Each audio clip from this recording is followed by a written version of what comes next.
आपके सामने एक स्लाइड है। इसमें दिखाया गया है कि इंडिया, लैंड एंड पीपल। तो सबसे पहले पढ़ना है हमारे यहाँ पे लैंड के बारे में। तो कुछ ज़्यादा नहीं पढ़ना है क्योंकि ये जियोग्राफी नहीं है, यहाँ पे लोगों के बारे में ही पढ़ना है। तो चलो पढ़ते हैं। Primitive man came into existence simultaneously in India and eastern south Africa. सबसे पहले जब भी प्राचीन समय हुआ करता था, बहुत पहले का समय की ये बात है, तभी इंडिया में और साथ साथ ईस्टर्न साउथ अफ्रीका में सबसे पुराने, सबसे प्राचीन लोग बसा करते थे सबसे पहले। उसके बाद दूसरा पॉइंट है आपके सामने कि पॉइंट्स में आपको इसीलिए दे रहा हूं क्योंकि आपको फिर मेमोराइज करने में, याद रखने में तकलीफ ना हो। पूरा पैराग्राफ है तो sometimes it would be difficult to memorise, so आपके लिए इजी बनाया है मैंने, ठीक है। दूसरा पॉइंट है आपके सामने, mesmerised by varied and prosperous heritage many foreign tribe came to India. ये आगे हमने पढ़ा था पहले पार्ट में कि इंडिया का जो हेरिटेज है, विरासत है इंडिया की, वो एकदम समृद्ध है, एकदम डिफरेंट टाइप की है। उससे आश्चर्यचकित होके, मेस्मराइज्ड होके वो लोग इंडिया आए। कॉन्सिक्वेंटली उसके साथ साथ the remains of old tribes are found here. वो लोग आए तो सही यहाँ पे, फिर यहाँ जो था खजाना हमारा अलग अलग चीज़ों का, चाहे वो नेचर हो, चाहे वो कल्चर हो, चाहे वो फूड हो, कुछ भी, उसे देखकर वो यहीं रह गए। इसीलिए द रिमेन्स ऑफ ट्राइब्स, उन लोगों के आज भी प्रूफ हमें मिलते हैं कि वो यहाँ आए थे। वो आगे देखेंगे। ऐसा माना जाता है, देखो, the Dravidians were considered to be the most ancient people of India. ऐसा माना जाता था कि द्रविडियंस पीपल जो है वो सबसे पुराने लोग इंडिया में थे, ऐसा माना जाता था। पर उसके बाद वाले पॉइंट में देखो, बट द मॉडर्न रिसर्चर्स, जो मॉडर्न रिसर्चेस हुए, linguistic and anthropology, have proved that even before the Dravidians 6 more tribes came and settled here। पर मॉडर्न रिसर्च क्या कहता है कि किन दोनों का मॉडर्न रिसर्च, यहाँ पे देखो, लिंग्विस्टिक, भाषा का जो विज्ञान है, लैंग्वेज की जो स्टडी होती है उसके ऊपर जो रिसर्च होता है वो लिंग्विस्टिक है। और दूसरा है एंथ्रोपोलॉजी। एंथ्रोपोलॉजी मतलब मानव जाति का जो रिसर्च होता है, उसके ऊपर का जो साइंस है, जो ह्यूमन बिहेवियर को स्टडी करता है। ये दोनों रिसर्च क्या कहते हैं कि उससे पहले, मतलब किससे पहले, द्रविडियन से पहले भी 6 मोर ट्राइब, 6 और प्रजातियां इंडिया आई हुई। Let's explore. तो पहली है नेग्रिटो, जिसे हप्सी पीपल कहते हैं। 3 ही पॉइंट है उसके बारे में, चटाक से याद रख लेना, 1-2 मार्क में पूछे जाते हैं। Some historian believe that Negrito और Negro are the most ancient inhabitant of India. ऐसा कहते हैं हिस्टोरियंस, इतिहासविद लोग, जो इतिहास के बारे में बहुत कुछ पढ़े हुए हैं, बहुत आगे बढ़ गए वो, कि निग्रेट और निग्रो पीपल वो इंडिया के सबसे पहले के, सबसे पुराने लोग हैं जो इंडिया में रहते थे। तो वो कहाँ से आए थे? They came from Africa via Balochistan to India. Africa से वाया बलूचिस्तान, बलूचिस्तान पाकिस्तान के नीचे, जैसे इंडिया के नीचे श्रीलंका है वैसे पाकिस्तान के नीचे बलूचिस्तान है, वहाँ से आए थे वो। पहले साउथ अफ्रीका से चलते हुए, मतलब जैसे भी आए होंगे, वाया बलूचिस्तान इंडिया आए थे। दूसरा पॉइंट हमने खत्म किया। तीसरा पॉइंट, देवर ब्लैक, वो काले थे। याद रखना, उसके ये कैरेक्टरिस्टिक है, काले थे। उसकी हाइट कितनी थी? 4 to 5 फीट। तीसरा कैरेक्टरिस्टिक उसका, उसके बाल कैसे थे? कर्ली थे, black, height 4 to 5 feet and बाल कैसे थे? कर्ली। हाँ, उसके बाद जो लोग आए वो थे एस्ट्रेलॉइड।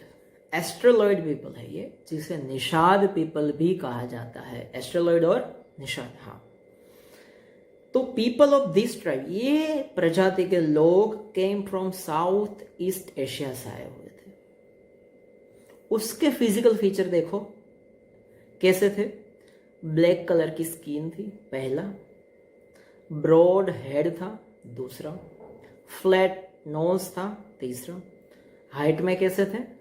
यस, शॉर्ट थे एकदम। ये उसके फिजिकल फीचर्स हो गए। अब जो आर्यन जो इंडिया में आए हुए थे, वो आएगा बाद में, उसका पूरा पैराग्राफ है। The Aryan who came later on to India call the Nishad. Aryan जो आए थे इंडिया में, वो आर्यन लोग इस एस्ट्रोलॉइड पीपल को निषाद कह के बुलाते थे। आया समझ में? क्लियर? हाँ।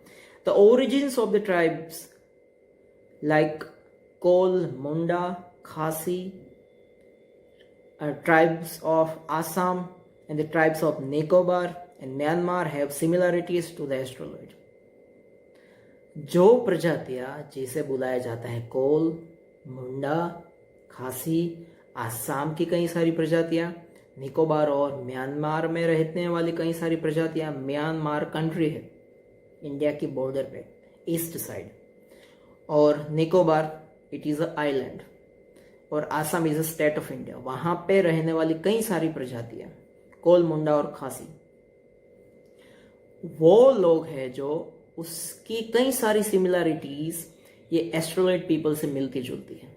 मतलब उसके भी black skin, broad head, flat nose and short in height है। Last point, their contribution in the development of Indian culture and civilisation is immense. उन लोगों का कॉन्ट्रीब्यूशन इंडिया के कल्चर को डेवलप करने में बहुत ही ज़्यादा था। इमेंस मतलब बहुत ही ज़्यादा था। They made clay utensils. वो क्या क्या बनाते थे? मिट्टी के बर्तन बनाते थे। वॉर कॉटन क्लॉथ, कैसे कपड़े पहनते थे? कॉटन के, प्योर कॉटन 100%। हाँ, आज हम जाते हैं ना बड़े बड़े मॉल में शॉपिंग करने के लिए, प्योर कॉटन, ये हजारों साल पहले पहनते थे। And new many other skills. उसके पास कई सारी और भी स्किल थी जिसके बारे में यहाँ पे इसीलिए नहीं दिया गया क्योंकि आपको ज़्यादा रटना पड़ेगा भाई, फिर रहने दो, जान दो। They had great religious beliefs too. हाँ, धर्मों में भी श्रद्धा रखने वाले लोग थे भाई। अब आए द्रविडियंस।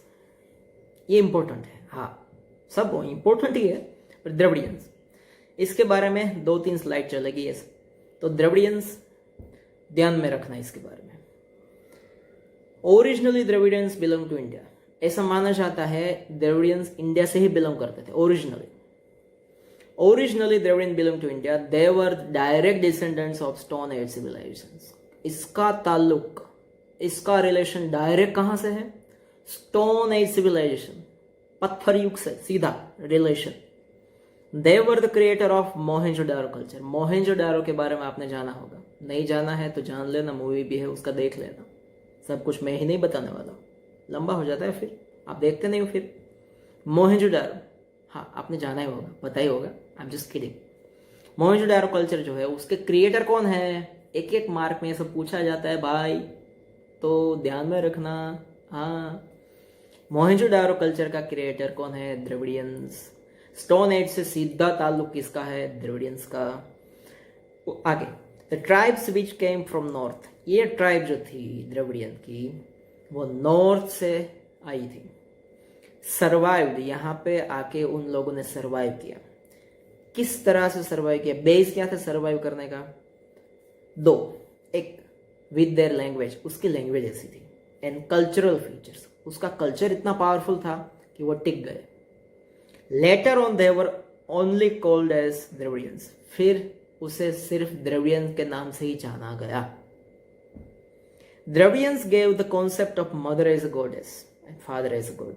ये जो मदर और फादर का जो कॉन्सेप्ट दुनिया में पहला कोई लाया तो द्रविडियंस थे। कौन थे? द्रविडियंस। या मदर एज अ गॉडेस, देवी जो है वो माता है, और भगवान जो है, देव जो है वो पिता। और thought of Parvati as mother and Shiva as father developed. उसके बाद पार्वती माँ जगदम्बा को माता माना गया, शिव भगवान को पिता माना गया। उसके ऊपर से कॉन्सेप्ट आया मदर और फादर।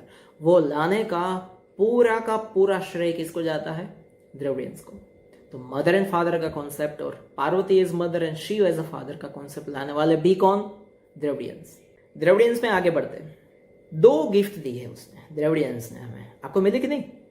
अरे ये कोरोना वगैरह चल रहा है ना, तो कैसे मिलेगी, हाँ बाद में मिलेगी, हाँ 40-50 साल बाद राह देखना, मिल ही जाएगी, don't worry. The gift of the Dravidians, Dravidians ने 2 गिफ्ट दी।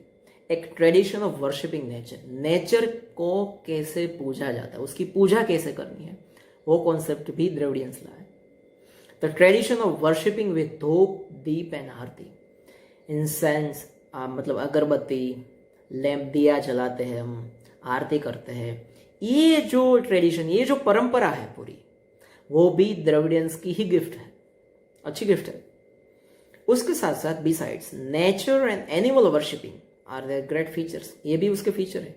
वो नेचर को भी पूछते थे, मतलब हिमालय की पूजा होती थी, मतलब पर्वतों की पूजा होती थी, नदियों की पूजा होती थी, ट्रीज की पूजा होती थी, अभी भी होती है, ये भी उसका ही एक फीचर है। और एनिमल की भी पूजा करना, वो भी उसका फीचर है। Original deities of Dravidians have been accepted by Aryans, Aryans ने एक्सेप्ट किया, क्या एक्सेप्ट किया, द्रविडियंस जिन देवी देवताओं की पूजा करते थे, वही देवी देवताओं की पूजा आर्यंस ने भी शुरू करी, एंड वर रीएस्टेब्लिश्ड बाय देम, और आर्यंस ने भी वही कल्चर फिर से एस्टेब्लिश किया, कौन सा, देवी देवताओं की पूजा करना, as a god of culture with pace of time. और जैसे जैसे समय बीतता गया, तो कल्चर के सबसे ऊपरी पावरफुल लोग एज अ गॉड कौन बन गए, आर्यंस। सबसे पावरफुल इफेक्ट इंडिया में यदि किसी की हुई तो आर्यन लोगों की हुई। Under the tremendous influence of north, Aryan culture was deeply internalized by the Dravidians, hence intercaste marriages took place. Under the tremendous influence, north में उसका इन्फ्लुएंस बहुत ही बड़ा था। आर्यन कल्चर भी एकदम इंटरनलाइज्ड हो गया, उसके साथ घुल मिल गया। आर्यन का कल्चर द्रविडियन के साथ एकदम मिक्स हो गया। तो क्या हुआ, इंटरकास्ट मैरिज होने लग गए। किन दोनों के बीच, द्रविडियंस और आर्यन दोनों के बीच इंटरकास्ट मैरिज शुरू हो गए। द्रविडियंस में अभी भी है। Dravidians had matriarchal system of family. Matriarchal system of family का मतलब क्या है, मैट्रियार्कल का मतलब यही है, मदर एज अ हेड, जिस घर में मम्मी का चलता हो, मतलब woman as a head, that is called matriarchal system. वो द्रविडियंस लाए थे। आज भी कहीं घरों में मम्मी ही पापा होती है और पापा मम्मी होती है, तो वो द्रविडियन की देन है। Dravidians progressed a lot in different crafts and arts like building a boat, a raft, weaving, spinning, dyeing. Dravidians ने कई सारे डिफरेंट आर्ट एंड क्राफ्ट में प्रोग्रेस करी, जैसे कि वो बोट बनाते थे, राफ्ट बनाते थे, वीविंग करते थे, स्पिनिंग करते थे, डाइंग करते थे। डाइंग करना मतलब मर जाना नहीं, बे कपड़ों को कलर करना। Due to the dominance of the Aryans, धीरे धीरे आर्यंस का पावर बढ़ता गया। They shifted to South India and settled there. तो द्रविडियंस कहाँ चले गए, नॉर्थ से साउथ में चले गए और वहीं सेटल हो गए कि चलो जान छूटी। पर साउथ में यदि आर्यंस का डोमिनेंस होता तो वो कहाँ जाते, नीचे समुद्र में? नहीं नहीं नहीं, पर है ही नहीं, तो अभी क्यों सोचे ऐसा। As a result, today we can see the people speaking Dravidian family languages like Tamil, Telugu, Kannada and Malayalam. ये सब पूछता है, याद रखना। आज भी द्रविडियन फैमिली साउथ में बसती है। कौन कौन सी लैंग्वेज बोलने वाले ओरिजिन द्रविडियंस है? 4 लैंग्वेज है यहाँ पे। हाँ, एक है तमिल, दूसरी तेलुगु, तीसरी कन्नड़ा एंड चौथी मलयालम। 4 लैंग्वेज बोलने वाले द्रविडियन फैमिली से बिलोंग करते हैं।